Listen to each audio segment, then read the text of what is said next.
সকাল সকাল হলো একটা অবাক কাণ্ড। কেন কি পূজার নামে এসছে একটা জোম্যাটো দিয়ে ডেলিভারি, সেটা পাঠিয়েছে ওর আবার একটা বন্ধু, সেটা কেউ জানেই না। এবার জানতে পারা হয়েছে তখনই ওর হাত থেকে ফোনটা পড়ে গেল। কেন কি ও এখন চাকরি পেয়েছে ওই যাই সেলিব্রেট করার জন্যে। আর তারপরে দেখছি বাইরের পেছনটা কেন নোংরা হয় আজকের বুঝতে পারলাম, কুকুরগুলো এসে ওখানে নোংরা করে। আর আমি আজকে দুপুরবেলায় কিছু রান্না করিনি, প্রচণ্ড ল্যাদ খাচ্ছিলাম, কেন কি আজকে আমার উইক অফ। তো ওই জন্যে আমার পাউরুটি দিয়ে মাটনের তরকারি খেতে খুব ভালো লাগে, তাই সেটাই খাচ্ছিলাম। তো সারাদিন পরে তারপরে ডেলিভারি আসলো একটা নায়কা দিয়ে, সেটা আমি কালকে দেখাবো কি কি এসছে। তো সন্ধেবেলায় আমার একটা বন্ধু তার বোনের বিয়ে, ওইটার জন্য ইনভাইট করে গেল, তাই পূজা সেটা দেখছে কারটা কার নামে বিয়ে, ও তো চেনে না জানে না।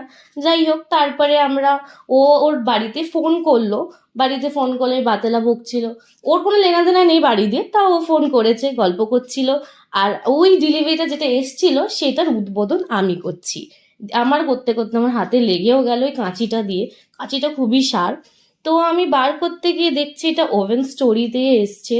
আর আমি কখনো ওভেন স্টোরির ওরকমভাবে পিৎজা খাইনি, তো আজকে টেস্ট করে দেখবো সেটা কেমন। প্রথমে ভাবছি অনেকগুলো চিলি ফ্লেক্স আর অরিগ্যানো দিয়েছে।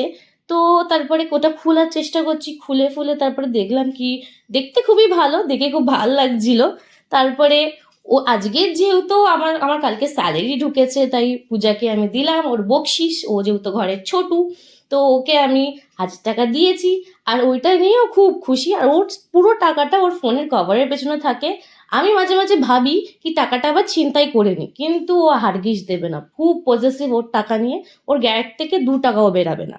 তো ওই জন্যে ও লুকিয়ে লাকিয়ে রেখে দিয়েছে, আর ও টাকা দেবেও না, ওর পকেট থেকে 1 টাকাও খরচা করে না। তো আজকের দিনটা এখানেই শেষ করছি এই পিৎজা খেতে খেতে।